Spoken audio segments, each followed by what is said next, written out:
Listen, Alamo Drafthouse packed a theater full of pregnant women to watch this movie for an advanced screening, which I think is the funniest thing in the world. Like, we're talking about a story where a little kid's body gets inhabited by another being that's ready to spread evil. And even though this is a re-edit because the studio kept blocking it the first time around and they wanted us to cut out the negative parts, I haven't, but I do still give it a rent it. And even years later, this movie has me rethinking having LME babies anytime soon.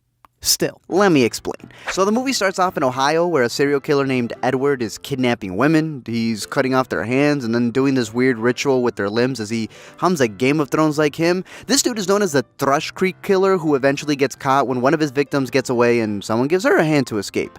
Meanwhile in Pennsylvania, Captain Mid-America and Piper Chapman are having a child, and on that same night, at the exact same time, that serial killer in Ohio gets caught, pulls a Chucky as he gets shot, and enters the body of the closest baby being born at the time because of this ancient ritual that he pulled. Again, don't try this at home. Thus, this kid comes out with two different colored eyes just like the killer. Everyone thinks he's a prodigy, not realizing that there's an old man living in there. And while his parents think he's up late studying, kid is doing these demonic sounding chants by his bed instead. Now, it's not like a Benjamin Button case where this old man has full control. They're actually sharing the body, so there's a point where the kid pulls a black mirror and realizes that there's someone inside of him trying to take over. So by 5 years old, Edward starts taking command of the body. He's playing hide and freak with the babysitter, dressing up like a 21 Pilots fan, pulls a moonlight at school, and as the parents try to figure out what's going on, this old man inside the kid comes up with an abuse narrative that just halts everything.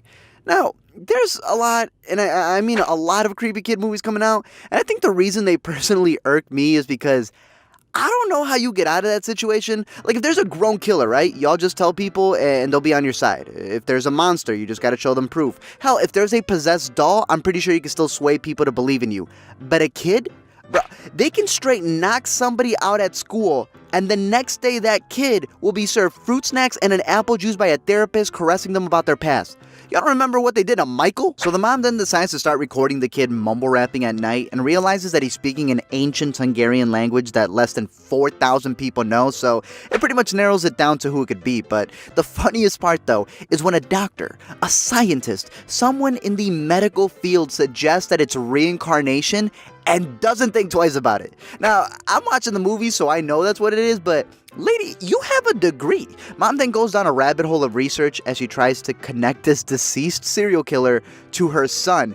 And I kid you not, there is a point in the movie where it started feeling like a PSA. Like, I started wondering if the filmmakers actually believed in this thing that was happening in the movie. Like, everyone's seen those movies dealing with human trafficking where they pause the movie halfway through and remind you, oh, this isn't just a thriller, these travesties happen every day, and they show you real life footage of it. Well, this movie has a bit of footage from what I think was Nightline that the lady is watching, where a real family who believes in this is trying to spread awareness. But I had to search up to make sure that this movie wasn't directed by a middle-aged man in a 5-year-old body trying to tell us something. It's not. As the killer starts taking over Miles' body, he goes out and kills the dog. He baits his parents into yelling at him in public, gets the dad to accuse him of spying on him in his own home, which is a wild thing to not have control over your household, but then straight up shanks the dad into a coma and is able to blame it on a car accident. Meanwhile, the mom's like, "Come here, baby." Miles ends up blackmailing this dude who's trying to hypnotize the truth out of him by claiming that he's been drugged and touched by that guy. And Miles even goes as far. Miles literally goes to the point of putting pubes that he found in the dude's bathroom in his mouth so the guy wouldn't call his bluff. Pubes. Homie, what? So now the mom's torn because she wants to kill half of the kid who's inside of him, but also wants to keep the other half that is her child. And since King Solomon ain't around, she decides to do the weirdest thing possible. And that's finish the killer's wish. So in order to get rid of the old man living inside her 5-year-old child, she decides to find the runaway victim that got away and kill her in hopes that Edward would just break on through to the other side, but it turns out that Edward had already completely taken over Miles' body, halfway through the movie. The mom then tries to Abraham the boy, gets shot by a nearby hunter instead, and little Miles gets moved to a foster home where he's already salivating over his new mama's hand as he looks into the mirror, revealing the old man Edward that has fully taken over. Also, proving that all these creepy kid movies out there have become the best form of birth control. Thank you guys for checking out this video. I'm curious to know your thoughts down below in the comment section. I thought it was a fun watch, right? It gets really absurd and crazy. Supposedly there was a scene, according to the director, that while they were testing it with audiences, they had to cut because people, they were like screaming to the point that they couldn't hear the follow-up line.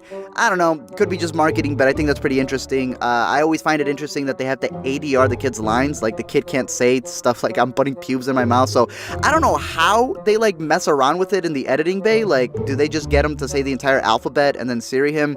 I have no idea. I mean, we are dealing with a kid who is obsessed with hands more than Tarantino is with feet, but I'm curious to know your thoughts about it. Do you think there's going to be a sequel? I mean, the mom is gone, but the dad may come out of the coma. Is the kid just going to continue doing things until he gets older and, the man just becomes a man again? I think it's hilarious when you really think about it, that a serial killer is inside this boy's body and he's fully taken over halfway through the movie. Can you imagine an old man sitting through elementary school? I think it's hilarious. I thought the movie was entertaining. Curious to know your guys' thoughts down below in the comment section. Don't forget to comment, like, and subscribe, and that kid in the corner will go away.